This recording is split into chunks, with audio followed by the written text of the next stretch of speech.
For Pacifica Radio, I'm Christina Onnested.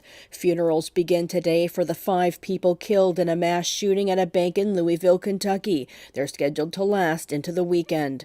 Meanwhile, the gun lobby group NRA, National Rifle Association, kicks off its annual convention today. It marks the second year in a row the NRA is holding its annual convention within days of mass shootings that shook the nation. Last year it was Uvalde. The gathering is attracting Republican presidential candidates and thousands of Second Amendment enthusiasts at the Indianapolis Convention Center. Former President Donald Trump is set to make his first public appearance since being indicted on felony charges in New York last week. Former Vice President Mike Pence will also speak. Florida Governor Ron DeSantis will speak via video conference. Gun control advocates Moms Demand Action will hold a vigil for the victims of gun violence with an In Their Shoes event, a pair of shoes for each person killed by gun violence in the state. The second of 2 black Democrats expelled from the Republican-led Tennessee House was reinstated yesterday after the Shelby County Commission in Memphis returned him back to the legislature. Catherine Carley reports. Tennessee State Representative Justin Pearson was sworn in Thursday after Shelby County commissioners unanimously voted to reinstate him. We showing the United States of America and the Republicans in Tennessee that the movement is still alive. Republicans voted to remove Pearson and Representative Justin Jones last week for taking part in a gun violence protest on the House floor following a shooting at a Nashville school. They work to expel our constituents' representation by subverting our democracy for their mobocracy, where their dollars and their egos rule. But our democracy is powered by people, and people power always wins. I'm Catherine Carley for Pacifica Network and Public News Service. Oman is negotiating a peace deal to end Yemen's 9-year civil war between the Saudi-backed Yemen government and Iran-backed Houthi rebels. This comes as Saudi Arabia and Iran are restoring diplomatic ties with one another and have agreed to a massive prisoner swap of some 800 incarcerated people between the two countries, starting with 300 prisoners today, according to Al Jazeera. The United Nations has called Yemen's civil war the world's worst humanitarian crisis, with some 400,000 Yemenis killed in the conflict and some 4.5 million people displaced.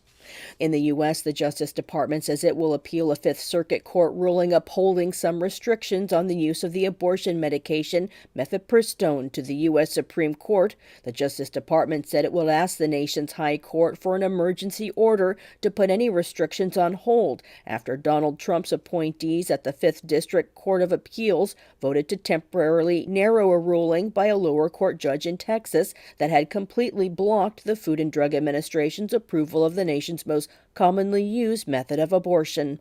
Eileen Alfandary reports. The appeals court panel also ruled the drug cannot be mailed, cannot be prescribed by anyone other than a doctor, and that the patient would have to visit a doctor 3 times during the abortion procedure. We should understand this decision is bad.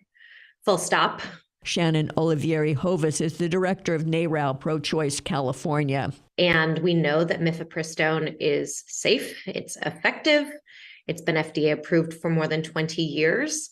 And the Fifth Circuit reinstating any measure of restrictions on this and trying to override the FDA's approval in any way, shape, or form is absolutely inappropriate. The underlying case must still make its way through the courts and may ultimately end up before the U.S. Supreme Court for a ruling on its merits. Karine Jean-Pierre is the White House spokesperson. We believe that the law is on our side and we will prevail. So that I can reassure the American people that is our commitment to women, millions of women across the country, and also providers who are at the front lines working every day to make sure that women are able to make decisions for themselves about their own body. I'm Eileen Alfandary. Meanwhile, in Florida, the Republican-dominated legislature approved a 6-week abortion ban. Republican Governor Ron DeSantis is expected to sign the bill into law. Florida currently prohibits abortions after 15 weeks. The change will be a blow to women seeking abortions across the South. Many of whom have gone to Florida since last year's Supreme Court decision overturning Roe v. Wade. Alabama, Louisiana, and Mississippi have banned abortion at all stages of pregnancy, while Georgia forbids the procedure after cardiac activity can be detected, which is around 6 weeks. A 21-year-old Massachusetts Air National Guard member was arrested yesterday and is to appear in court today on charges for disclosing highly classified U.S. military documents that included sensitive information about the Ukraine war and detailed the U.S. spying on allies including Ukraine, Israel, and the United Nations. I'm Christina Onestad reporting for Pacifica Radio.